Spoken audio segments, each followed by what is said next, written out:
दोस्तों smartphone company Vivo ने अपना नया mid range 5G smartphone technology से लैस Vivo Y52s को लॉन्च कर दिया है।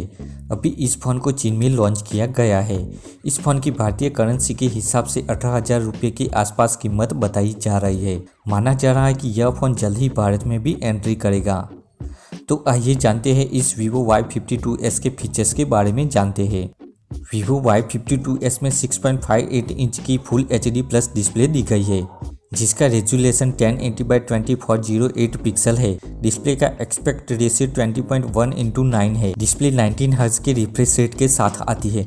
इस फोन में MediaTek Dimensity 720 SoC प्रोसेसर का यूज किया गया है। यह phone touch Android 10 operating system पर काम करता है। इसमें 8GB रैम और 128GB इंटरनल स्टोरेज दी गई है। कैमरे की बात करें तो इस फोन में ड्यूअल रियर कैमरा सेटअप दिया गया है, जिसमें 48MP का प्राइमरी लेंस के साथ 2MP का डेप्थ सेंसर भी दिया गया है। सेल्फी के लिए इसमें 8MP का कैमरा दिया गया है।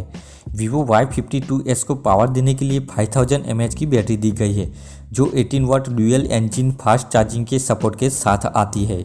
कनेक्टिविटी के लिए इस फोन में 5G, 4G LTE, wifi, USB Type-C port और 3.5mm ऑडियो जैक जैसे फीचर्स दिए गए हैं। इसके अलावा इस फोन में साइड माउंटेड फिंगरप्रिंट सेंसर भी दिया गया है। Vivo Y52s की टक्कर मार्केट में उपलब्ध Oppo F15 से होगी। इस फोन में 6.4 इंच की full HD plus AMOLED display दी गई है, जिसका एस्पेक्ट रेशियो 20:9 है।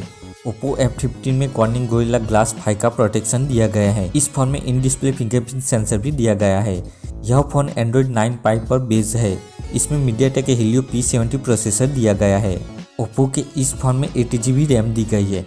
यह फोन 18,490 रुपये में मिल जाएगा। अगर दोस्तों आपको ये वीडियो अच्छा लगा तो वीडियो को लाइक, कमेंट, शेयर और चैनल को सब्सक्राइब करना मत भूलिएगा। Thanks for watching.